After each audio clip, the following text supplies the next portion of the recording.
et je vais vous dire bienvenue. Je vous partage d'autres situations sur les alternatives à la punition pour voir un petit peu comment est-ce que vous pouvez solutionner des écarts de comportement qui sont difficiles à mettre en place quand la situation est à chaud, hein. Donc là, par exemple, à table, vous ne pouvez pas parler car votre enfant vous interrompt tout le temps. Qu'est-ce qu'on pourrait faire à la place de le gronder, lui dire d'aller au coin, l'engueuler? Qu'est-ce qu'on pourrait faire pour que cette situation évolue? Échange pour que chacun ait son tour de parole. Je vais te dire ce qu'on lui dit, c'est surtout Oui, mon voilà. fils et on lui dit, «Garde ton idée dans ta tête et quand, j'aurai fini ce que j'expliquais, tu pourras nous dire». Bah, c'est très bien parce que en même temps, tu lui enseignes la patience. Il faut pas oublier que dans ces ateliers, l'objectif, c'est pas de le priver de ses frustrations, hein. C'est de l'amener à gérer ses frustrations et à attendre. Et attendre, c'est vraiment important. Parce qu'on est dans une société où l'immédiateté prend énormément de place et les enfants comme les adultes ne savent plus patienter. Donc lui dire par exemple, c'est dur d'attendre, et je trouve que c'est très bien, là, ce que tu as dit, on peut même lui dire dans combien de temps ou une activité, quand j'ai fini de faire je pourrais t'entendre, donc garde ton idée dans la tête. Parce que ça lui permet, en fonction de son âge, dans son repère temporel, de savoir que ça va arriver après une action. Il pourra partager son idée. Mais ça, c'est une très bonne idée. Quoi d'autre? Donc, vous ne pouvez pas parler car votre enfant vous interrompt tout le temps. Nous, on essaie de mettre en place un peu un bâton de parole Oui, en faisant patienter, que c'est chacun son tour, etc. Pas ah oui, évident à faire respecter, mais oui, oui, mais surtout quand les enfants sont petits, c'est une très bonne idée, effectivement, de symboliser avec un objet le tour de parole. Et puis on peut très bien aussi, quand ce tour de parole commence à être respecté, on peut très bien l'ôter, dire bah, je pense que maintenant on peut enlever le tour de parole parce que vous avez compris que c'est le temps de silence qui va donner le relais à quelqu'un d'autre pour prendre la parole. Mais ça peut être une idée. Bon, vous voyez, vous avez quand même pas mal d'idées. Après, c'est sûr que des fois, à chaud, il y a certains comportements qui peuvent nous exaspérer. Je vais vous en montrer un autre. Votre enfant crie beaucoup. Mmh.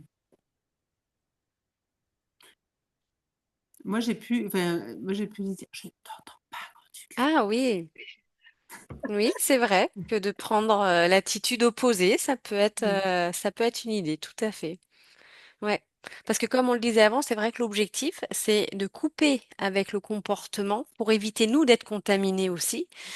Des fois, c'est difficile. Et quand, admettons, on a trop attendu et que nous-mêmes, on est débordé par nos émotions et qu'on est vraiment en colère, qu'est-ce que vous pourriez faire quand vous sentez que, pour vous, c'est trop et que votre enfant crie beaucoup?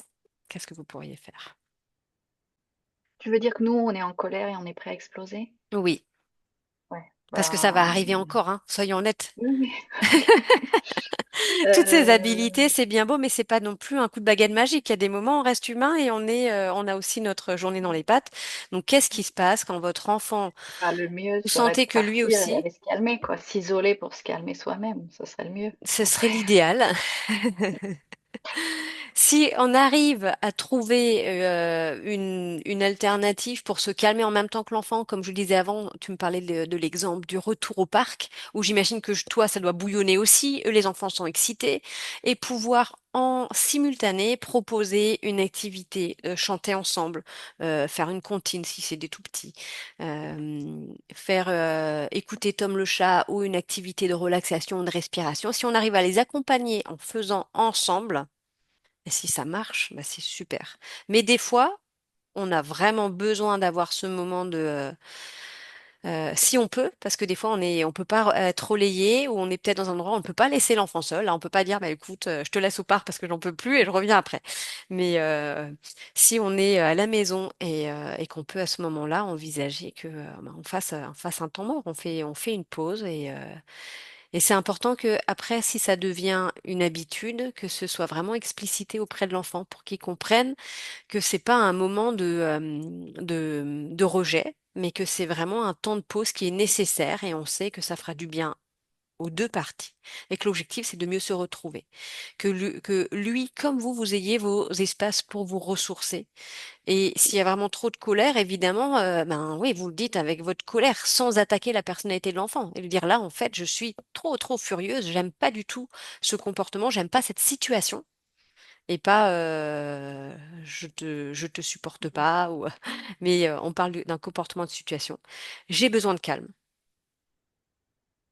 Et ce calme-là, j'ai besoin, et on peut même expliciter ce que je vais faire. Là, moi, j'ai besoin d'aller dans ma chambre, j'ai besoin d'aller prendre l'air, sans aller trop loin, mais sur un balcon, dans un jardin. Et puis quand on aura évacué chacun ce qu'on aura besoin de libérer, ben on pourra en reparler. Mais là, des fois, moi, je leur dis, là, je vais dire des choses que je vais regretter. Donc, je te le dis, je préfère faire une pause et puis toi, c'est pareil. Et quand l'enfant est petit, ben oui, on est obligé de l'accompagner et que des fois, même s'il n'a pas envie, moi, ça arrivé quand ils étaient plus petits, oui, j'impose à mon enfant ce temps de calme parce que je sais que sinon, le débordement, il va nous contaminer mutuellement et je l'emmène dans sa chambre et je lui explique, voilà, là, tu as tes doudous, là, tu as ta cabane, là, tu as tes livres et tu as le choix. Mais c'est une de ces activités pour te calmer, mais on est trop en colère. Et après, on se retrouvera. Pour le câlin, pour ça, mais maman, elle est en colère aussi. Donc, quand ils sont petits, c'est à vous de connaître aussi vos enfants pour qu'ils soient pas non plus en détresse affective. Vous pouvez leur dire, en fait, je t'aime, c'est pas le problème. Mais là, la situation, elle ne va pas et il faut qu'on trouve une solution. Et la première solution, c'est la pause. Voilà. Est-ce que vous avez envie de partager des situations que vous avez vécues cette semaine par rapport à cette thématique? Nous, c'était un peu compliqué puisque vu que c'est les vacances chez Eh nous, oui, c'est la les semaine vacances pour dernière, les enfants, hein, mais plus pour les parents. on n'avait pas les enfants à la maison. Et là, on revient de 4 jours chez des copains, donc Eh oui, voilà. Et donc là, ça fait un jour qu'on est avec les enfants, donc on s'est dit, ok. oui, On était à l'acrobranche. Je n'ai pas trouvé la solution, hein. On était à l'acrobranche, on a dû partir un peu plus tôt que les copains, à hurler, je veux une glace. Voilà. oui. Voilà, voilà. Pendant 10 minutes, le temps de faire tout le trajet. Et j'ai pas cédé, mais Ouais, franchement, j'ai pas su quoi faire. ouais. Justement, l'enfant qui hurle, qui crie, les enfants qui, au retour d'une activité, n'arrivent plus à se calmer. Proposer des solutions qu'on a vues ensemble tout au début. Ah, c'est d'essayer d'accueillir, enfin, de lui dire, ah oui, t'aurais vraiment voulu une glace, on n'a pas pu, c'était, voilà, ou voilà, la situation ne l'a pas permise, mais d'accueillir en tout cas voilà, je sais pas pourquoi elle voulait absolument une glace, mais Mm. ok, c'était réel cette envie à ce moment-là pour elle et que c'était important et peut-être, bah voilà, de dire, mais comment tu l'imaginais, peut-être une prochaine fois, tu pourras choisir cette place-là. Mais je ne sais pas si c'est, voilà, parce qu'ils sont petits quand même, effectivement. Ouais. Ouais, je pense que ils ont tout donné et partir de l'activité avant les autres. Et Mm. bon, forcément, il y avait des gens qui mangeaient des glaces autour, mais du coup, c'était ça, mais de fatigue, quoi. Ouais. Et c'est vrai que côté imaginer, on y Et a, je vous interromps juste, du coup, on soulève deux attitudes qui sont embarrassantes. La première, alors embarrassante pas aux yeux, au regard des autres, parce que ça, il va falloir s'en détacher, mais par rapport à vos valeurs, est-ce que vous attendez, c'est le fait de crier pour formuler une demande, qui est pas acceptable, voilà, c'est ça. Mais à ce moment-là, elle n'avait que ça pour n'avait que ça pour s'exprimer. Et la deuxième chose, eh bien, c'est d'imposer une demande. Donc la première chose à gérer, c'est à vous de voir dans quel ordre. C'est d'une comment je gère cette expression de cri. Voilà, c'est pas une manière de parler dans notre famille. On n'a pas besoin de crier. Et à un moment donné, je disais, ben moi, quand mon enfant crie, je lui dis, j'ai pas bien compris ce que tu as dit. Le fait de prendre l'attitude opposée pour ne pas être dans les neurones miroirs et lui montrer que ce qu'on attend, c'est une formulation qui soit dans une tonalité acceptable. Et la deuxième chose, c'est la manière dont c'est demandé. Et puis après, on pourrait rajouter, oui, la troisième, c'est que, ah oui, t'as envie, c'est rentré peut-être dans l'imaginaire parce qu'on va pas pouvoir lui offrir, et puis parce que c'est pas, que l'objectif n'est pas, de répondre à tous les désirs des enfants, d'autant plus qu'ils ont déjà eu un grand moment de plaisir en étant dans ce parc, et que peut-être que la glace, ce sera pour une autre fois. Ok. Est-ce que tu voulais partager quelque chose par rapport à cette situation et nous, ce qu'on avait vu tout au début de la rencontre? Bah, plus, exprimer son sentiment à soi Mhm. et ses attentes. Oui, Mm. Donc,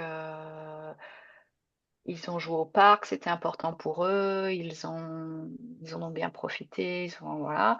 on est dans l'accueil de ce qu'ils ont vécu, de leurs besoins, de leurs émotions. Vous avez eu du plaisir, c'était important pour vous. Je suis contente de vous en avoir profité.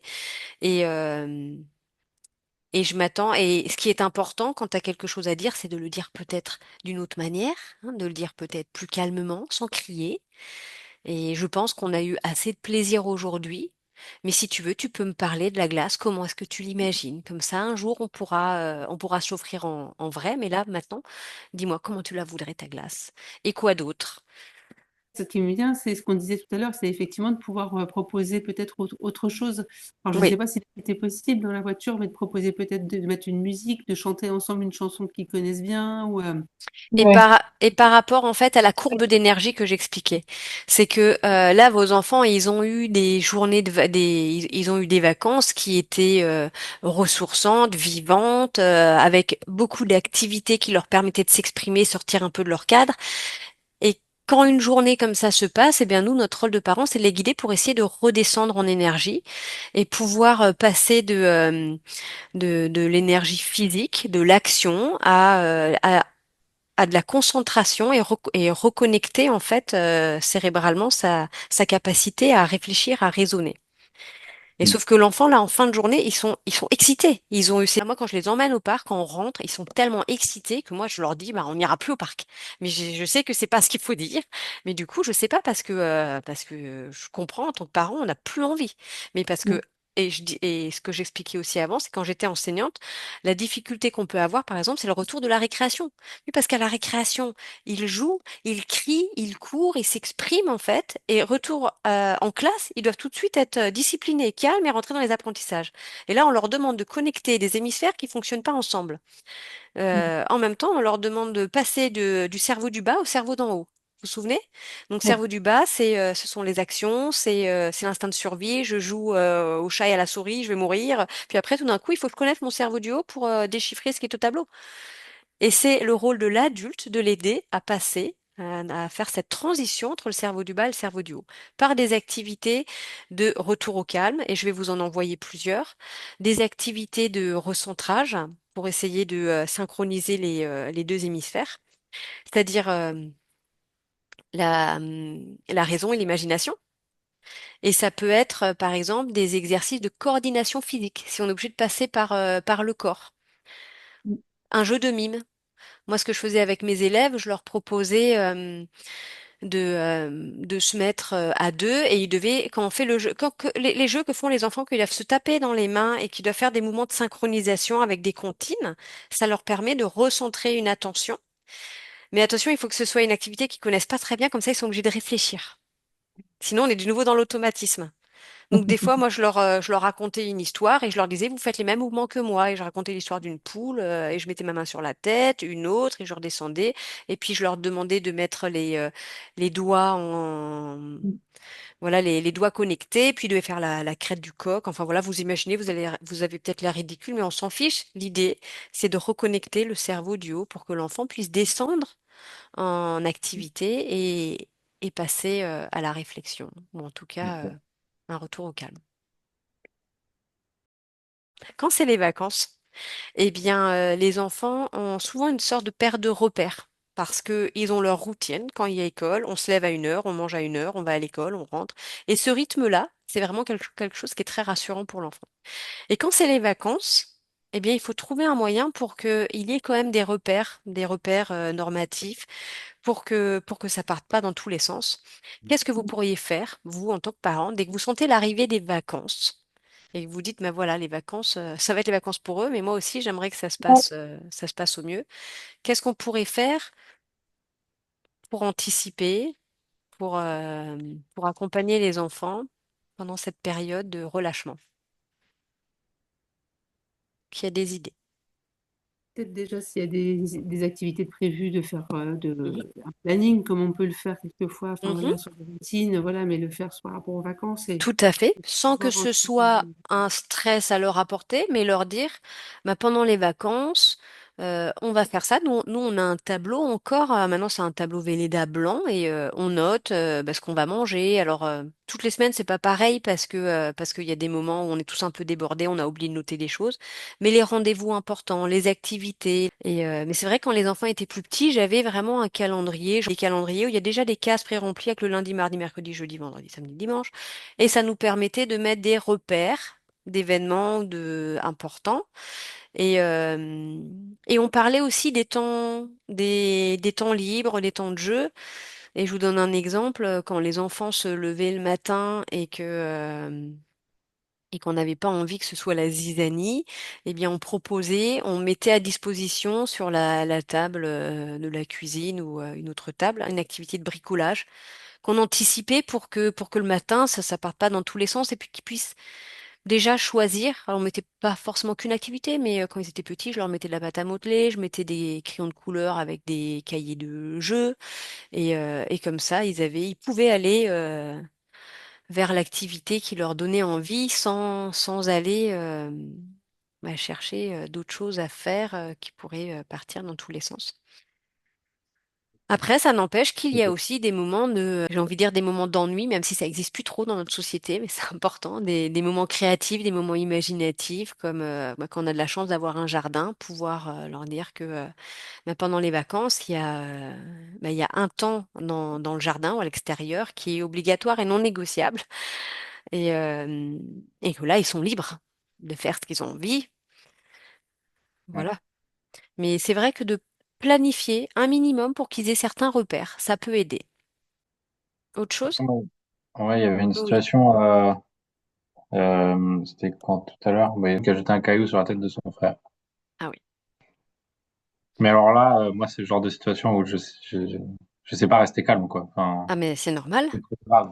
Mais on est Alors, d'accord. du coup, mais je pense que j'ai pas eu la bonne réaction, mais Ben déjà, la première chose à faire quand il y a danger, c'est quoi? écarter le danger, mais des cailloux, il y en a partout.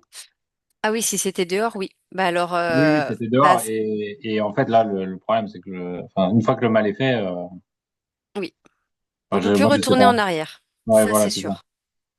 Mais déjà, c'est évident que quand tu dis que tu peux pas rester calme, c'est aussi important parce que ça nous montre que bah, quand il y a une situation de danger, il faut agir. Il faut agir Mm. vite.